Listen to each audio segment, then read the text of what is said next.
4 states के चुनाव हैं और कुछ दिन पहले खारगे जी और मेरी बात चल रही थी चुनाव के बारे में, तो हमने मिलकर डिसीजन लिया कि हम दोनों को सबसे पहले जम्मू कश्मीर जाना चाहिए।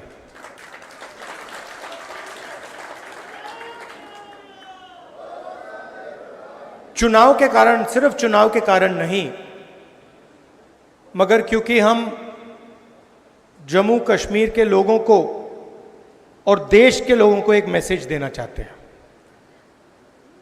देखिए,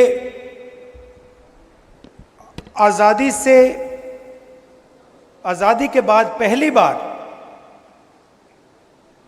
किसी स्टेट को यूनियन टेरिटरी बनाया गया है। मतलब हिंदुस्तान में स्टेट्स को डिवाइड कर दिया गया। उत्तराखंड बना, झारखंड बना, तेलंगाना बना, यूनियन टेरिटरीज को स्टेट में बदल दिया, मगर कभी भी स्टेट से यूनियन टेरिटरी नहीं बनी। मतलब हिंदुस्तान की हिस्ट्री में रिप्रेजेंटेशन का बढ़ावा ही हुआ है, ज्यादा रिप्रेजेंटेशन दिया गया है। झारखंड के लोगों को रिप्रेजेंटेशन दिया गया, तेलंगाना के लोगों को रिप्रेजेंटेशन दिया गया, मगर एक ही उदाहरण है जहां लोगों से रिप्रेजेंटेशन छीना गया, वो है जम्मू कश्मीर। हिस्ट्री में यह पहली बार हुआ है और इसका नतीजा आपने देखा है। एडमिनिस्ट्रेटर कहते हैं, मगर सचमुच में उनको महाराजा कहना चाहिए, एम्परर कहना चाहिए, किंग कहना चाहिए। और पूरा का पूरा जो फायदा हो रहा है वो जम्मू के लोगों का नहीं हो रहा है, कश्मीर के लोगों का नहीं हो रहा है, बाहर के लोगों का हो रहा है। चाहे छोटे, मैं स्टेट का नाम नहीं लूंगा, चाहे छोटे कॉन्ट्रैक्ट्स हों, बड़े कॉन्ट्रैक्ट्स हों, सरकार में पोजीशंस हों, आप लोगों को कोई फायदा नहीं हो रहा है, आप लोगों को सिर्फ नुकसान हो रहा है। इसलिए हम चाहते थे कि चुनाव से पहले आपका स्टेटहुड आपको वापस दिया जाए। अब ठीक है, इन्होंने चुनाव पहले कर दिया, मगर हम अभी भी चाहते हैं कि जल्दी से जल्दी आपके स्टेट की लगाम आपके हाथ में वापस दी जाए। मतलब आपको स्टेटहुड एक बार फिर से मिले। आपके बीच में, मेरे बीच में आप रिश्ता जानते हो, ये राजनीतिक रिश्ता नहीं है। जैसे मैंने कहा, मोहब्बत का रिश्ता है, पारिवारिक रिश्ता है। मेरा परिवार आपके स्टेट से ही आता है। तो आपको यह सोच के चलना है कि दिल्ली में आपका सिपाही मैं हूं। जो भी आप चाहेंगे, मेरे दरवाजे आपके लिए खुले हैं। आपको सिर्फ ऑर्डर देना है और मैं यहां हाजिर हो जाऊंगा।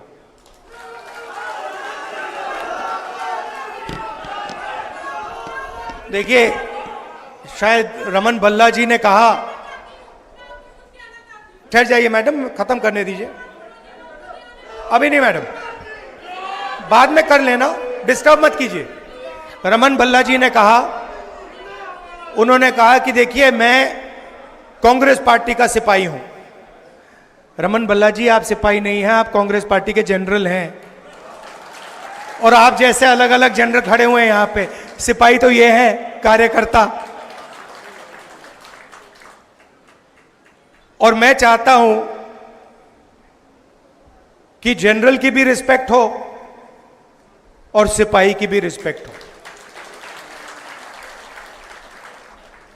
गठबंधन हो रहा है, मैं चाहता हूं कि जो भी गठबंधन हो उससे हमारे कार्यकर्ताओं को, सिपाहियों को और हमारे कमांडर्स को रिस्पेक्ट मिले, इज्जत मिले।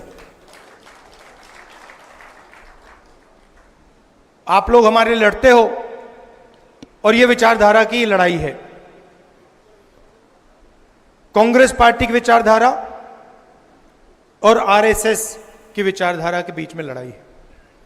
आपने देखा होगा चुनाव से पहले प्रधानमंत्री यूं भाषण देते थे, देखा आपने?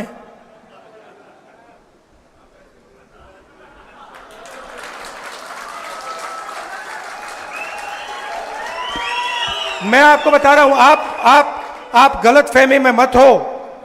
कांग्रेस पार्टी के कार्यकर्ता ने, मैं बता रहा हूं आपको, कांग्रेस पार्टी के कार्यकर्ता ने हिंदुस्तान के प्रधानमंत्री से कॉन्स्टिट्यूशन पर ऐसे ये करवा दिया। ये आपकी देन है, आपका काम है। और मैं तो पार्लियामेंट में बैठता हूं, मुझे तो बिल्कुल सामने दिखते हैं।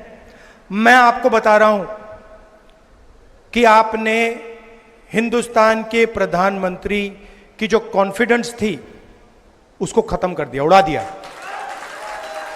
मतलब कांग्रेस के कार्यकर्ता ने उनको इतना साइकोलॉजिकल टेंशन दिया कि उनकी साइकोलॉजी कोलैप्स कर गई। और वो जो प्रधानमंत्री थे, सच्चाई है पूरा देश देख पा रहा है, जो चुनाव से पहले प्रधानमंत्री थे, जिनका डायरेक्ट कनेक्शन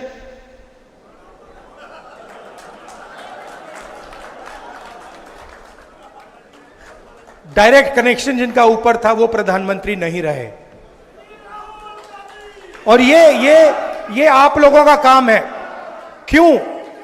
क्योंकि कठिनाई के समय, जब कठिनाई थी, जब आपकी विचारधारा पर आक्रमण हो रहा था, तो आप लोग कांग्रेस पार्टी का झंडा लिए घूम रहे थे। यह सच्चाई है।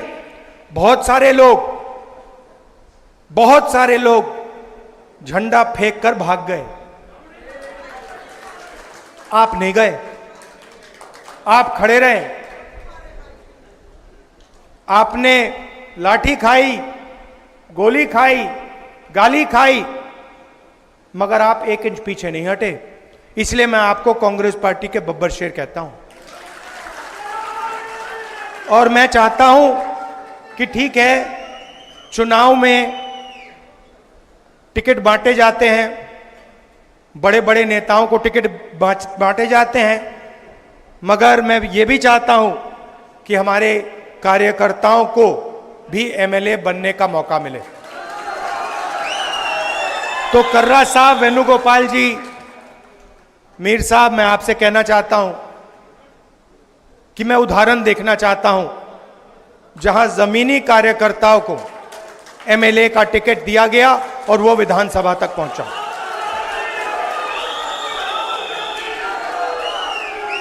पूरे देश में बीजेपी के विचारधारा ने बेरोजगारी फैला दी है। आपको फर्स्ट हैंड दिख रहा है, जम्मू में भी बेरोजगारी फैलती जा रही है, महंगाई बढ़ती जा रही है। पूरे देश में हम इनसे लड़ रहे हैं। जहां भी आप नोटिस कीजिए, चुनाव के बाद जहां भी ये कोई बदमाशी करने की कोशिश करते हैं, जहां भी बदमाशी करने की कोशिश करते हैं, हम उनको वहां सामने खड़े मिलते हैं। ये लैटरल एंट्री का किया ना इन्होंने, अदानी जी की मदद करने की कोशिश की ना, वहां पे हम खड़े हो गए, उसको कैंसिल कर दिया। तो हम इनको छोड़ने वाले नहीं हैं। अगर इन्होंने थोड़ी सी भी बदमाशी की, कांग्रेस पार्टी के सारे कार्यकर्ता इनके सामने खड़े दिखाई देंगे और जो गलत बिल एक पास करने की कोशिश करेंगे, उस बिल को हम रद्द करवा देंगे। हम ऑपोजिशन में बैठे हैं, मगर सरकार को कांग्रेस पार्टी का कार्यकर्ता चलाएगा।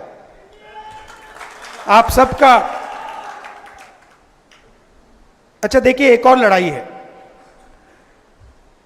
जम्मू का कल्चर है, जम्मू की हिस्ट्री है। यहां माता वैष्णो देवी की ये जमीन है। आपका जीने का तरीका है, आपका सोचने का तरीका है, वो अलग है। जम्मू का अलग है, केरल का अलग है, कर्नाटक का अलग है, उत्तर प्रदेश का अलग है। हम चाहते हैं कि हर जगह का कल्चर, उनकी हिस्ट्री, उनकी भाषा, इन चीजों की रक्षा हो। हम चाहते हैं कि आपकी आवाज आपकी सरकार में हो, और जो आप चाहते हैं जम्मू कश्मीर के लिए, जो आप चाहते हैं, जो आपके दिल में है, वो हो। अब बीजेपी की दूसरी सोच है, वो पूरे देश को नागपुर से चलाना चाहते हैं। वो सोचते हैं कि रिमोट कंट्रोल से पूरा देश चले, चाहे जम्मू कश्मीर हो, चाहे महाराष्ट्र हो। भैया, ये जो आप शिकायत दे रहे हो ना कि बाहर के लोग पूरा का पूरा फायदा उठा रहे हैं, आप महाराष्ट्र जाइए, वहां पूछिए, वो भी आपको यही कहेंगे कि भैया महाराष्ट्र में भी बाहर के लोग फायदा उठा रहे हैं। तो ये सिर्फ आपके यहां नहीं हो रहा है, ये इनकी सोच है, सेंट्रलाइज करने की सोच है। हमारी सोच डिसेंट्रलाइज करने की है। हम चाहते हैं कि पंचायती राज हो, मनरेगा हो, पंचायतों में आपके डिसीजन लिए जाएं, विधानसभा में आपके डिसीजन लिए जाएं, लोकसभा में आपकी आवाज पहुंचे। कभी कभी हमारी पार्टी में प्रॉब्लम हो जाती है, मैं खुल के बोल रहा हूं, कभी कभी कॉन्ट्रडिक्शन हो जाता है। कोई हमारा आदमी कहता है नहीं भाई मैं तो महाराष्ट्र की बात करूंगा, और पार्टी में टेंशन होती है, हम कहते हैं नहीं तुम बोलो, तुम्हें करना है, तुम खुल के बोलो, तुम्हें अपना मुद्दा उठाना है, हम मैनेज करेंगे। तो हम किसी की आवाज दबाने की कोशिश नहीं करते, और मीडिया में हमारा नुकसान भी होता है। कभी कभी लोग कहते हैं देखिए कांग्रेस पार्टी में अलग अलग विचारधाराएं हैं, अलग अलग विचारधारा हैं, क्योंकि हम पूरे देश को चलाते हैं और हम चाहते हैं कि देश के लोगों की आवाज, अलग अलग भाषाएं, अलग अलग जात, ये सब सुनाई दे। तो मैं ये आपसे कहना चाहता हूं, हम स्टेटहुड चाहते हैं। हम चाहते हैं कि जो आपके दिल में है, जिस प्रकार से आप अपने स्टेट को चलाना चाहते हो, उसी प्रकार से आप चलाओ। इसीलिए हम ये मैसेज देने आए। दिल से आपका धन्यवाद करना चाहता हूं। आप कांग्रेस पार्टी के कार्यकर्ताओं ने, शायद आप भी नहीं समझ सकते कि आपने किया क्या। मैं यहां से देख रहा हूं, और मैं कह रहा हूं कि कांग्रेस पार्टी के कार्यकर्ता ने हिंदुस्तान के लोकतंत्र को बचाया है, डेमोक्रेसी को बचाया है। अभी एक दो और कदम लेने हैं, वो आप ले लोगे, मगर आपने इस चुनाव में कॉन्स्टिट्यूशन को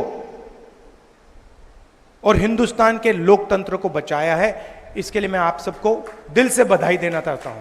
धन्यवाद। जय हिंद। नमस्कार।